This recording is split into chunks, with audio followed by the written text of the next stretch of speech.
Hello दोस्तों, खेल और खिलाड़ी सीजन 3 में आपका स्वागत है।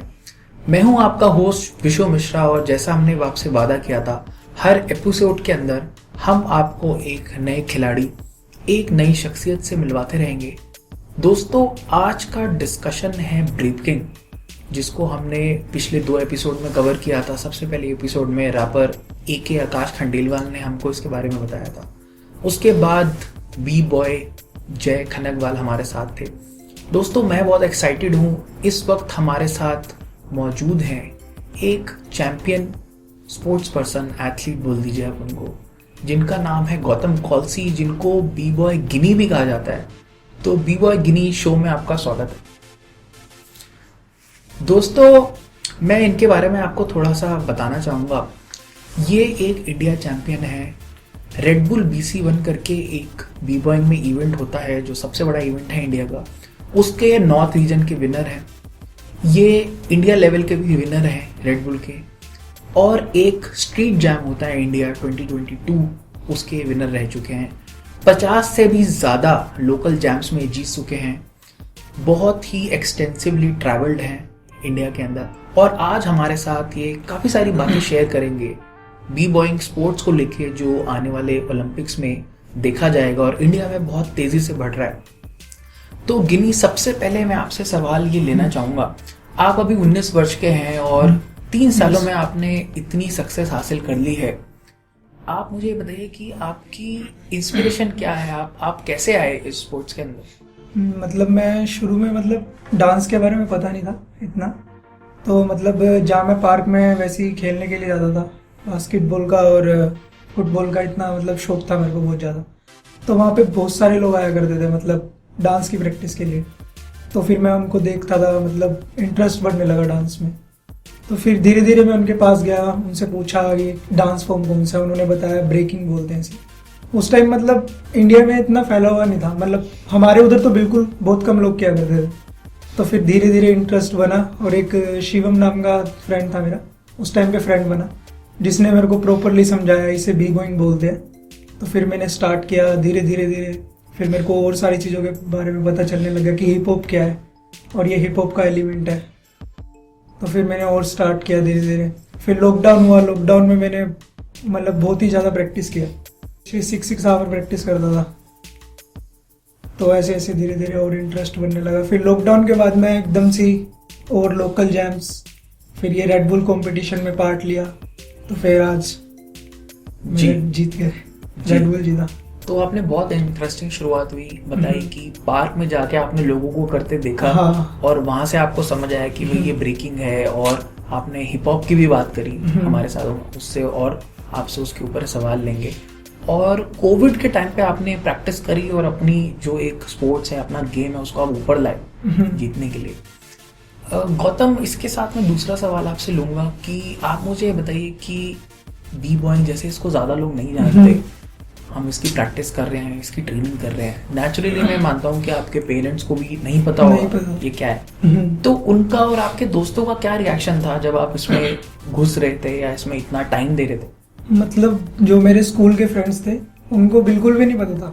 उनको लगता था बस ये फ्लिप कर रहा है इधर, है ना, मंकी की तरह।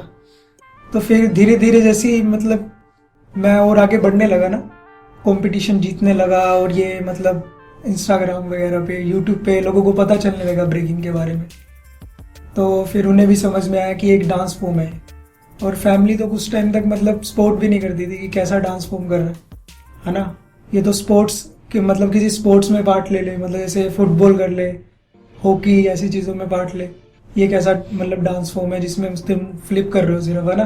तो उनको बिल्कुल समझ नहीं आ रहा था। प्रूफ करना था उन्हें कि एक ऐसा डांस फॉर्म है, इसे बी बॉइंग बोलते हैं। तो अब जाके फैमिली भी सपोर्ट करती है पूरा, और दोस्तों को भी पता है कि कुछ अच्छा ही है, अच्छी चीज़ है जी। हाँ। तो आपने ये बताया कि सबसे पहला आपको चैलेंज ये फेस हुआ कि पहले तो आपको ये कन्विंस करना है कि ये स्पोर्ट्स है, ये डांस नहीं है सिर्फ। और दूसरा, उसके साथ अपनी फैमिली की सपोर्ट लेने के लिए आपको काफी जीतना पड़ा। हाँ। इसके अंदर उसके बाद आपको सपोर्ट मिली। तो दोस्तों देखिए, कोई भी जर्नी आसान नहीं होती। ये आज की डेट में एक चैंपियन है नॉर्थ रीजन के और इंडिया रीजन के, और ये वर्ल्ड लेवल पे रिप्रेजेंट करने जा रहे हैं। इनकी शुरुआत कोविड से हुई, उससे पहले हुई। इनके पेरेंट्स ने भी इन पे पहले ट्रस्ट नहीं किया। और इनके दोस्तों को भी नहीं समझ आया कि ये क्या कर रहे हैं। पर आज की डेट में बी बॉय बहुत तेज़ी से फैल रहा है, ये एक स्पोर्ट्स है और हम इसके बारे में और जानना चाहेंगे। आप मुझे ये बताइए कि इसके कोई स्कूल्स या अकेडमीज तो होता नहीं, तो इसके अंदर आप ट्रेनिंग कैसे करते हैं? क्या मेथड्स क्या हैं ट्रेनिंग के? क्या रिसोर्सेज हैं जिसको देख के आप ट्रेनिंग कर पाते हैं? मतलब शुरू में मतलब जो मेरे फ्रेंड्स किया करते थे तो उनको ही देख के किया करता था, जो बेसिक चीज़ें होती थी इसके अंदर। फिर मतलब यूट्यूब से देखा मैंने, मतलब ब्रेक डांस को लेके ब्रेक एडवाइस डालते थे जो फॉरेन्स के बी बॉयज है ना, लेजेंडरी जी। तो उनका मैं ब्रेक एडवाइस देखता था, फिर धीरे धीरे उनका वर्कशॉप देखना, तो ऐसे मैंने सीखा जी। तो एक तरह से हम बोल सकते हैं आप सेल्फ टॉट हैं और हाँ। सेल्फ मोटिवेटेड है। आपने सिर्फ यूट्यूब की वीडियोस देख के इसको प्रैक्टिस करा। और मैं मानता हूँ जैसे आप कुरुक्षेत्र हरियाणा से बिलोंग करते हैं, वहाँ पे आपको काफ़ी मुश्किल आई होगी एक ओपिनियन चेंज करने में और एक पुराने तरह के विचार हैं लोगों के वहाँ बताने में कि आप क्या करते हैं। हाँ, मतलब जैसे हम पार्क में प्रैक्टिस करते थे तो कोई बहुत सारे लोग एक्सेप्ट भी नहीं करते थे, मतलब हंसते थे कि क्या ही कर रहा है ना। फिर जैसे अभी जहाँ पे जिस एरिया से मैं आता हूँ वहाँ पे सबको पता चल गया कि मतलब ये बी बॉइंग डांस फॉर्म है और मैंने ऐसा कुछ किया, मतलब इंडिया साइफर जीता है, तो आज वो बहुत सपोर्ट करते हैं। जी, बहुत अच्छी बात आपने बताई हमें। गौतम, मैं आपसे इसके साथ ये भी पूछना चाहता हूँ कि ट्रेनिंग के दौरान आपको किस किस तरह के चैलेंजेस फेस करने पड़ते हैं? रिक्वायरमेंट्स क्या होती हैं, चाहे वो फिजिकल फिटनेस है या आपकी डाइट है या आपके करेक्शंस हैं अगर आप कुछ गलतियां कर रहे हो, उसके बारे में आप थोड़ा सा बताइए। मतलब शुरू में तो ऐसा होता था, फाइनेंशियली इतना स्ट्रांग नहीं था, मतलब फैमिली से मतलब सपोर्ट भी नहीं था, और ये डांस फॉर्म ऐसी है इसमें प्रॉपर डाइट चाहिए होती है, ठीक है, ट्रेनिंग के लिए एक स्पेस चाहिए होता है पर्सनली। तो मतलब फिर धीरे धीरे पार्क से मतलब हमें एक स्टूडियो मिला, जो मतलब एक भैया थे आकाश भैया करके, उन्होंने बहुत सपोर्ट किया हमें, मतलब स्टूडियो में प्रैक्टिस करो, मतलब उस टाइम पे हमसे फीस भी नहीं लिया करते थे। तो धीरे धीरे वहाँ से फिर हम एक और अच्छा स्टूडियो मिला, फिर वहाँ जाके ट्रेनिंग करने लगे, तो ऐसा रहा।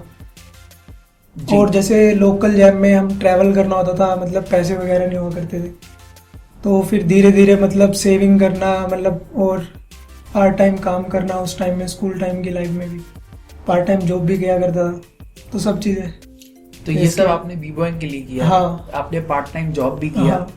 और इंफ्रास्ट्रक्चर नहीं था, उसके साथ आपको एक सपोर्ट भी मिली लोगों की, उन्होंने आप अपना स्टूडियो ऑफर किया।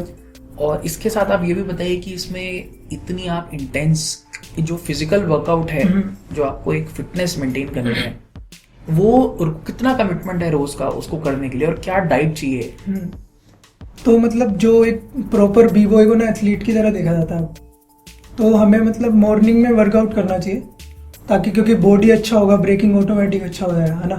तो फिर मैंने ऐसा ही किया, मतलब उस टाइम पे मेरे को समझ में आया कि एथलीट की तरह ट्रेन करता हूँ खुद को तो अच्छा रहेगा, मतलब मैं जल्दी ग्रो कर सकता हूँ लाइफ में। मतलब ओनली ब्रेकिंग करने से कुछ नहीं होगा, वर्कआउट भी करना पड़ेगा। तो मैं मॉर्निंग में सुबह मतलब लॉकडाउन के टाइम पे वर्कआउट किया करता था और शाम को ट्रेनिंग किया करता था, तो उससे बहुत फ़ायदा मिला, मतलब जल्दी ग्रो हुआ मैं। जी। गौतम, आप हमारे दर्शकों को थोड़ा सा बताइए कि जो आप ब्रेकिंग करते हैं उसके अंदर किस किस तरह के मूव्स होते हैं, उनके नाम क्या हैं, और थोड़ा अगर आप एक्सप्लेन कर पाएं। उसमें मतलब पावर मूव्स, जैसे ब्रेकिंग के 4 पार्ट में डिवाइड किया गया एलिमेंट, मतलब फुटवर्क होता है, टॉप रोप होता है, और पावर मूव और फ्रीजेस। मतलब फुटवर्क में हम मतलब ऐसे हैंड करके नीचे और लेग को नीचे ही चलाना होता है, उसमें नीचे की तरफ मूव करना होता है। और टॉप रोप में हैंड का पोस्चर, ठीक है, और लेग चलती है उसमें, वो सब चीज़ें। और पावर मूव्स में हैंड का पावर लगता है, ठीक है, जिसमें एयर फ्लेयर होता है और फ्लेयर स्वाइप, ये सब चीज़ें आ जाती हैं। एयर फ्लेयर्स आप वो बता रहे हैं जिसमें हाथ रहते हैं और पैर ऊपर रहते हैं, एयर फ्लेयर। जी। तो एक आपने बताया जिसमें पैर नीचे मूव करते हैं, एक आपने बताया जिसमें वो फुटवर्क है, दूसरा आपने बताया जिसमें हैंड के मूवमेंट से आप टॉप रोप, हैंड और लेग का मूवमेंट, हैंड और लेग का मूवमेंट है। उसके बाद आपने पावर मूव्स बताए, और एक होता है फ्रीजेस। हाँ, जो हम मतलब एक पोस्चर देते हैं फ्रीज का जी, और जो हैंड का, मतलब जैसे उसमें बेई फ्रीज होता है, चेयर फ्रीज होता है, ऐसी ऐसी चीजें होती है, फ्रीजेस के नाम है। जी। तो आप जैसे ब्रेकिंग कर रहे हैं, तो ये ब्रेकिंग तो मुझे समझ आया। अब इसी का जो पार्ट है साइफर आप बोलते हैं, जो एक साइफर। गोला जिसके अंदर आप सर्कल, हाँ। सर्कल में आप compete कर रहे हैं जाके। तो जो आप बैटल करते हैं उसका आपका उसमें कितना एक मेंटल और साइकोलॉजिकल स्ट्रेंथ का कितना पार्ट है उसके अंदर, जब आप सामने वालों को देख के मतलब अपने डिफेंस, साइफर और बैटल। जी आप उसके बारे में बताइए। मतलब साइफर एक ऐसा होता है, हम फ्री माइंड डांस करते हैं। साइफर में एक सर्कल बना होता है, सब अपना महसूस म्यूजिक फील करते हैं और डांस करते हैं। जी और बैटल में ऐसे रहता है, एक हमें ओपिनियन मिलता है सामने, हम उससे बैटल करते हैं। ठीक है, मतलब वो 1 राउंड का होता है, 2 राउंड का होता है। तो उसमें हमें मतलब माइंड से भी एक सेटअप होना चाहिए कि मुझे ये करना है। ठीक है, और उसमें डिसीजन रहता है जज का। जी। तो ये रहता है बैटल। तो बेसिकली आप अपने आपका जो डांस फॉर्म है उससे आप सामने वाले को कुछ कम्युनिकेट कर रहे हो, जो ओपिनियन है, हाँ। और आप उसका एक तरह से रिप्लाई दे रहे रिप्लाई हो अपने डांस से। वो बैटल है। और इसमें चैलेंजेस जैसे आप बता रहे हैं कि ये ऑन द स्पॉट है, इम्प्रोवाइज भी आपको करना पड़ता हाँ। है। जी। तो दोस्तों देखिए, काफ़ी चैलेंजिंग है और इंटरेस्टिंग भी है। ये एक आर्ट भी है और इसके अंदर एक एथलेटिसिज्म भी है, जहाँ आपने पावर मूव्स हमको बताए, अलग अलग मूव्स, और माइंड का भी पूरा इसमें यूज हो रहा है, क्योंकि सामने वाले को देख के आप, जैसे रैप में मुंह से बैटल हो रहा है, हाँ। इसके अंदर डांस में बैटल हो रहा है डांस। बेसिकली। आपने हिप हॉप का भी नाम लिया हाँ। इसके अंदर। आप अपनी साधारण भाषा में बताइए, अगर कोई बच्चा देख रहा है आपको और 12 साल का, 11 साल का, उसको आप क्या बताएंगे कि हिप हॉप क्या है? हिप हॉप मतलब एक कल्चर है जो मतलब सबका देखने का नजरिया अलग है। मतलब मेरे लिए एक वो खुशी है जी। जो हम वेस्टर्न कल्चर फॉलो कर रहे हैं इस टाइम पे। जी। और जैसे बहुत सारे लोग कर रहे हैं अब तो, है ना। जैसे वैसे डांस फॉर्म की तरह फॉलो कर रहा हूँ मैं। कुछ लोग मतलब ग्रेफिटी से, ठीक है, कोई डांस डीजेइंग प्ले कर रहा है। तो हिप हॉप का मतलब पार्ट है ये 4, है ना। तो ऐसी मतलब मेरी लाइफ में चेंजेस भी आए हैं। हिप हॉप ने चेंजिंग लाया मतलब मेरी लाइफ में। तो जैसे मैं मतलब पहले एक आम इंसान था, मतलब जैसे मेरे को सिंपल लाइफ चलता था मेरा, जैसी मेरी लाइफ में हिप हॉप और ब्रेकिंग आया, मतलब सब चीज़ें बदली है। ठीक है, मतलब ब्रेकिंग में जब इन्वॉल्व हुआ तो मतलब और जो चीज़ें करता था मैं उनसे बाहर निकला। जी। तो बहुत चेंजेस आए लाइफ में। तो आप कह रहे हैं इसका आपके पर्सनल लाइफ पे हाँ। भी इम्पैक्ट है, और जिस तरह आपका नजरिया है, और हमको एक गलत चीजों से भी दूर हाँ, रखता है। गलत चीज़ों से भी बहुत दूर। जी। तो मैं आपसे अगला सवाल ये पूछना चाहता हूँ कि अभी का जो माहौल है ब्रेकिंग का, अभी तो जैसे ओलंपिक्स में भी आ गए, लेकिन अगर बात करते हैं लोकल इकोसिस्टम या लोकल लेवल पे जिस तरह से ये ऑर्गेनाइज हो रहा है, जिस तरह से चल रहा है, उसके अंदर क्या आपको सजेशन देना चाहते हैं उसको इम्प्रूव करने के लिए, और तेजी से बी बॉइंग बढ़े इंडिया में, लोगों को इसके बारे में पता चले, आप क्या बोलना चाहेंगे? मतलब जो भी अब लोकल्स इवेंट हो रहे हैं ना, मतलब जैसे हम साल में मतलब ज़्यादा इवेंट ना हो, कुछ इवेंट हो जो अच्छे हो। जी। ठीक है, मतलब हर किसी के पास इतना पैसा नहीं है कि वो लोकल जैम में जा रहा है बार बार। ठीक है, एक्सपीरियंस तो मिलता है, बट अच्छा जैम होगा ना, अच्छा कोई ऑर्गेनाइज कर रहा है जैम, तो उससे ज़्यादा सीखने को मिलेगा। क्योंकि हम जैम में जाते हैं, जैसे समर में जाते हैं, मतलब गर्मियों में, तो फ्लोर बिल्कुल गीला हो रहा होता है। ठीक है, किसी को भी इंजरी हो जाती है। वो सिर्फ मतलब पैसा कमाने के लिए करवा रहे हैं कुछ लोग। जी। कि मतलब 3100 रुपये में कैश प्राइज, 5000 रुपये कैश प्राइज रख दिया। ठीक है, उसमें से मतलब जितने भी लोग आए उसमें से मतलब सब चीज़ें निकाल दी। तो मैं चाहता हूँ कि साल में मतलब 10 इवेंट हो, 15 हो, 20 हो, पर अच्छे लेवल पे हो। जी। जिससे मतलब एक वैल्यू भी बने, जो भी मतलब पार्टिसिपेट कर रहा है, जीत रहा है, उसको एक अलग वैल्यू मिले। जी। तो गौतम ये बोल रहे हैं कि इसके अंदर ऑर्गेनाइजिंग की बहुत ज़रूरत है लोकल लेवल पे। ऑर्गेनाइजिंग अगर अच्छी होगी तो कंपटीशन भी बढ़ेगा, लर्निंग भी बढ़ेगी, और जो हमारे स्पोर्ट्समैन हैं हम उनको प्रमोट कर सकते हैं, अच्छे से सपोर्ट कर सकते हैं आगे जाने के लिए। गौतम, इसके साथ मैं आपसे अगला सवाल ये लूँगा कि जैसे अभी तक तो हमने आपकी सारी विक्ट्रीज की बात करी है, इस शो को जो बच्चे देख रहे हैं, जो बी-बॉय बनना चाहते हैं, आप उनको क्या बताएंगे कि सही अप्रोच और सही एक्सपेक्टेशन क्या होनी चाहिए अगर आप बी-बॉइंग में घुस रहे हैं कम उम्र के अंदर? मतलब अगर तुम इस चीज़ को कोई भी फॉलो कर रहा है तो पहले मतलब इसको जानना अच्छे से कि बी बॉइंग क्या है। क्योंकि कुछ लोग होते हैं मतलब उन्हें सिर्फ हिप हॉप पसंद आता है, जो उनका मतलब वेस्टर्न कल्चर है, कपड़े डालना, बैगी जींस, ये सब चीज़ें, जो उनका ड्रेसिंग सेंस है, उनको बी बॉइंग नहीं समझ में आ रहा कि बी बॉइंग क्या है। जी। जिसके लिए उन्होंने स्टार्ट किया कि उनको बी बॉइंग अच्छी लग रही थी, बट वो उसके मतलब हिप हॉप की जो और चीज़ है उसके अंदर इन्वॉल्व हो रहे हैं, मतलब एक डांस फॉर्म को फॉलो करके उसको सिर्फ कपड़े डाल रहे हैं अच्छे, ठीक है, ये सब हो रहा है। तो पहले जिस चीज़ के लिए शुरू किया ना उस चीज़ को फॉलो करो, ब्रेकिंग को अच्छे से जानो, ठीक है, ब्रेकिंग के पार्ट क्या है, ठीक है, ये सब चीज़ें। जी। हाँ। गौतम, आप मुझे ये भी बताइए कि ब्रेकिंग जो है, बी बॉइंग या जो हिप हॉप कल्चर है, इसका पॉजिटिव इम्पैक्ट क्या हुआ है लोगों पे, बच्चों पे, और क्या आपको लगता है इसके अंदर पावर है यूथ को और बच्चों को सही डायरेक्शन में डालने की, उनके अंदर एक डिसिप्लिन लाने की? मतलब वो हमारे खुद के ऊपर है। कुछ लोग मतलब हिप हॉप के अंदर ऐसे भी है जो मतलब गलत चीज़ें कर रहे हैं, अच्छा। वीड भी रहे, मतलब और सब चीज़ें, नशे वगैरह, ये सब चीज़ें भी ज़्यादा है इसके अंदर, जी। ठीक है। वो हमारे ऊपर ही है, मतलब कि हम किस नज़रिए से देखते हैं इसको। ऐसा हमने एक डांसर मतलब एक स्पोर्ट के लिए चालू करा था जी। वो चीज़। जी। गौतम, अब मैं अपने कुछ आखिरी सवालों की तरफ बढ़ता हूँ। मैं आपसे ये पूछना चाहता हूँ कि आपका आगे का प्लान क्या है? अगले 3 साल और 5 साल में आप अपने आप को कहाँ देखते हैं एज अ बी बॉय? मैं अपने मतलब आगे अगर मैं ऐसी मेहनत करता रहूँगा तो इंटरनेशनल लेवल पे देखता हूँ मैं अपने आप को। जी। आप ओलंपिक्स में जाना चाहेंगे? ओलंपिक्स में मतलब जाना चाहूँगा, पर अभी मेरे को प्रॉपर इसके बारे में समझ नहीं है, मतलब क्या चीज़ है ओलंपिक्स, और इंडिया में इतना मतलब अच्छे से आया नहीं है अभी। जी। मतलब फेडरेशन वगैरह का सीन है वो चीज़। फेडरेशन वगैरह भी इतना आया नहीं है, हाँ। आप ये बोल रहे हैं। इसमें आप मुझे ये भी बताइए कि विमेन एम्पावरमेंट और विमेन का कितना पार्टिसिपेशन है, लड़कियों का कितना पार्टिसिपेशन है स्पोर्ट्स में? क्या वो ग्रो हो रहा है? क्या उसको प्रॉपर सपोर्ट या रिकग्निशन मिल रहा है यहाँ पे या इंटरनेशनल लेवल पे? मतलब गर्ल्स के लिए मतलब अभी आसान है, मतलब उतनी मतलब बी गर्ल्स नहीं है, जैसे वो उतना नहीं है, इतना लेवल अभी, तो ग्रो हो सकते हैं जल्दी। जी। प्री गर्ल्स मतलब ब्रेकिंग गर्ल्स और ब्रेकिंग हाँ। Boy basically. जी। तो इसी के साथ मैं आपसे आखिरी सवाल की तरफ जाता हूँ कि आपके लिए दिल से बी बॉइंग क्या है और आप क्या चाहते हैं कि इंडिया आने वाले सालों में कैसे प्रोग्रेस करे इसके? मेरे लिए ब्रेकिंग, लव, रिस्पेक्ट दोनों चीज़ें हैं। जी। मतलब इसने मेरे को बहुत कुछ सिखाया और बहुत चीज़ें दी भी है अभी।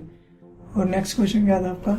नेक्स्ट सवाल मेरा ये है कि आप क्या चाहते हैं कि इंडिया आने वाले सालों में किस तरह इसके अंदर तरक्की करे? आप कैसे देखना हाँ। चाहते हैं इसका फ्यूचर देश के मतलब अंदर? अच्छा होगा, क्योंकि अगर जैसे अभी ओलंपिक्स का बोल रहे थे, जी। आगे अगर मतलब इंडिया में ओलंपिक्स बढ़ता है तो मतलब बहुत आगे देखता हूँ मैं ब्रेकिंग को। और जैसे जो और कंपटीशन है, रेड बुल हो गया, और ऐसे ऐसे और भी कंपटीशन है, जैसे ब्रीजर बता रहा था मैं आपको, जी। तो बहुत सारे कंपटीशन होते हैं, तो उस टाइम में बहुत नेक्स्ट लेवल पे होगा इंडिया में। जी। तो हम आपको ऑल द बेस्ट विश करते हैं Thank आपके you. आने वाले सालों के लिए, और आप एक चैंपियन हैं और हम चाहेंगे कि आप ऐसी अपनी जर्नी कंटिन्यू करें।